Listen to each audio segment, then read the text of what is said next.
आज का हमारा टॉपिक है ध्वनि से अभिप्राय। ध्वनि मीन्स साउंड, अभिप्राय means meaning. What is the meaning of sound? भाषा विचार व्यक्त करने का सर्वोत्तम साधन है। क्या कह रहा है? जो हमें अपने विचारों को व्यक्त करने का सबसे अच्छा साधन क्या है? भाषा। भाषा के माध्यम से हम अपने विचारों को अच्छी तरीके से व्यक्त कर सकते हैं। भाषा की सबसे छोटी इकाई ध्वनि है। भाषा की सबसे छोटी इकाई क्या है? ध्वनि मीन्स साउंड। मुख्य अवयव से घर्षण करती हुई जो प्राण वायु बाहर निकलती है उसे ध्वनि कहते हैं। जब हम कुछ बोलते हैं अपने मुंह के माध्यम से तो क्या घर्षण करते हैं, मतलब हमारे लिप आपस में टकराते हैं, हमारे जीभ ऊपर नीचे होते हैं, वो क्या, वो एक घर्षण होता है। उसके कारण जो आवाज़ निकलती है उसे हम क्या कहते हैं? ध्वनि कहते हैं। भाषा में उच्चारित मूल ध्वनि को लिखित रूप में व्यक्त करने के लिए जो चिन्ह बनाए जाते हैं उन्हें वर्ण कहते हैं। कह रहा है हिंदी भाषा में जो हम हिंदी भाषा जो बोलते हैं उसको लिखित रूप में लाने के लिए उस चिन्ह को हम बोलते हैं, क्या बोलते हैं? उस चिन्ह को वर्ण बोलते हैं। प्रत्येक वर्ण किसी न किसी ध्वनि को अभिव्यक्त करता है। अभिव्यक्त मतलब एक्सप्रेस करता है। जो वर्ण है वो एक्सप्रेस करता है ध्वनि को। अतः ध्वनि और वर्णों का आपस में संबंध होता है। इन दोनों का आपस में बहुत गहरा संबंध है। अगर इन दोनों में से कोई भी चीज़ मिसिंग है तो पॉसिबल नहीं है कि हम वो चीज़ें कर सकते हैं। अगर हमारे पास भगवान ने हमें ध्वनि नहीं दी है तो हमारा वर्णों का विकास करने का कोई फ़ायदा नहीं होता। वो वर्ण हमारे लिए किसी काम के नहीं होते। और अगर हमारे पास ध्वनि है और हमने वर्णों का ज्ञान नहीं लिया, अपने हिंदी भाषा सीखने के लिए वर्णों का ज्ञान नहीं लिया, तो हम उस ध्वनि का कैसे प्रयोग करेंगे? तो इन दोनों का आपस में संबंध बहुत गहरा है। भाषा में ध्वनि तो असीमित होती है। क्या कह रहा है? भाषा में तो जो ध्वनि है वो क्या है? असीमित है, उसकी कोई सीमा नहीं है। परंतु सभी ध्वनि के लिए वर्णों की व्यवस्था कर पाना कठिन कार्य होता है। पर सभी के लिए वर्णों की व्यवस्था करना थोड़ा सा कठिन कार्य होता है ना। ध्वनि की व्यवस्था करना कठिन कार्य है। हिंदी भाषा में प्राय सभी ध्वनि के लिए वर्णों की व्यवस्था की गई है। पर जो हिंदी की भाषा है उसमें ध्वनि के लिए वर्णों की व्यवस्था की गई है। हिंदी भाषा में प्राय प्रत्येक मूल ध्वनि के लिए अलग अलग वर्णों का प्रयोग मिलता है ना। हिंदी भाषा में अलग अलग प्रयोग मिलता है अलग अलग वर्णों के लिए। हिंदी में वर्णों को अक्षर भी कहते हैं। क्या कह रहा है? जो हिंदी में जो वर्ण है उसको हम क्या कहते हैं? अक्षर भी कहते हैं। क्योंकि हिंदी भाषा की लिपि क्या है? लिपि देवनागरी, जो एक अक्षरिक लिपि है। जो एक क्या है? एक अक्षरिक लिपि है। इसमें ध्वनि चिन्ह अक्षर को व्यक्त करता है।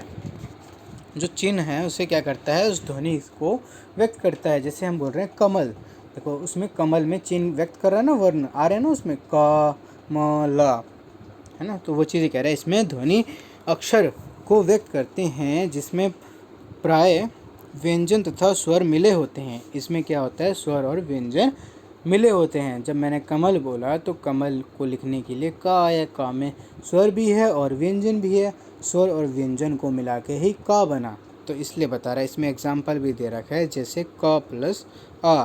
का हमारा क्या है? आधा का हमारा है व्यंजन, और इसको पूरा का बनाने के लिए हमने स्वर का प्रयोग किया, है ना। तभी पूरा का बना, तभी ये व्यंजन बना। तो इन दोनों का मेल है। यही कारण है कि अंग्रेजी आदि वर्णात्मक लिपि वाली भाषाओं में वर्णों को अक्षर नहीं कह सकते हैं। कह रहे जो इंग्लिश के जो अल्फ़ाबेट्स होते हैं उसे हम अक्षर नहीं कह सकते हैं। अक्षर ध्वनि की वह छोटी से छोटी इकाई है जिसका उच्चारण एक झटके से हो जाता है। जो हिंदी में जो ध्वनि है, जो अक्षर है, वो क्या, एक झटके में हम वर्ण बोल देते हैं। जैसे क म ख र ल ब, ये क्या है? एक झटके में बोल देते हैं। देवनागरी लिपि के सभी स्वरों का स्वतंत्र उच्चारण संभव है। जो देवनागरी में जितने भी स्वर हैं उसका क्या, अपना एक स्वतंत्र उच्चारण संभव है। अतः सभी स्वर अक्षर हैं। अतः क्या कह रहा है? जितने भी स्वर हैं वो सब क्या है? अक्षर है, एक शब्द है। स्वर और व्यंजन दोनों वर्ण हैं। क्या कह रहा है? स्वर और जो व्यंजन है वो दोनों क्या है? वर्ण हैं। परंतु स्वर अक्षर भी है, पर क्या कह रहा है, परंतु स्वर का एक अक्षर भी है। व्यंजन को अक्षर तभी कहा जा सकता है जब उसमें स्वर मिला हो। जो व्यंजन है उसको तभी अक्षर कहा जा सकता है जब उसके अंदर स्वर हो। अगर उसके अंदर स्वर की मिलावट ना हो सॉरी, मिलावट ना मतलब मिले ना, तो वो अक्षर नहीं कहलाएगा।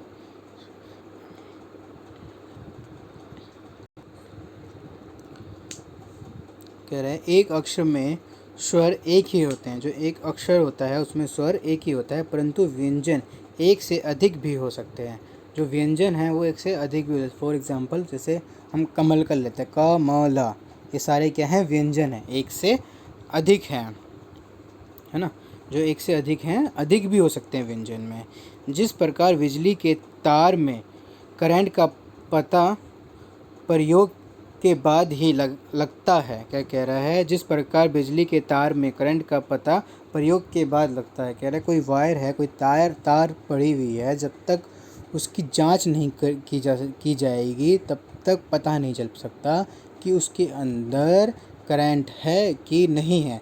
जांच करने के बाद ही पता चलेगा। ये हमें एक एग्जाम्पल बता रहा है। उसी प्रकार देवनागरी लिपि के वर्णों में स्वर की सत्ता का पता प्रयोग अर्थात उच्चारण करने के बाद ही लगता है। तो वही चीज़ कह रहा है कि देवनागरी जो लिपि है उसका पावर, उसकी ताकत तभी पता चल पाएगी जब तक हम उसे बोलेंगे नहीं, तब तक हमें पता नहीं चल पाएगी। ठीक है ना, उसका पावर, उसकी ताकत मतलब देवनागरी का। वर्ण में स्वर की स्थिति ऐसी है। अब ये बता रहा है जो वर्ण है उसमें स्वर की स्थिति कैसी है। जैसे शरीर में आत्मा तथा सृष्टि में परमात्मा। जैसे शरीर के अंदर आत्मा है, समझ रहे हो ना। कहने का मतलब ये है कि शरीर से अगर आत्मा को निकाल दिया जाए तो इस शरीर का कोई काम नहीं है, ये कोई काम नहीं कर, किसी योग्य नहीं है। तो वही चीज़ एग्जाम्पल बता रहा है। वर्ण में स्वर की स्थिति ऐसी है, मतलब जो वर्ण है अगर उसमें से वर्ण में से स्वर को हटा दिया जाए तो उसका कोई अस्तित्व नहीं है। तो इन दोनों का होना बहुत ज़रूरी है। आई होप आपको मेरी वीडियो समझ में आई। अगर आपको मेरी वीडियो अच्छी लगे तो लाइक एंड सब्सक्राइब ज़रूर करना। Thank you my friends and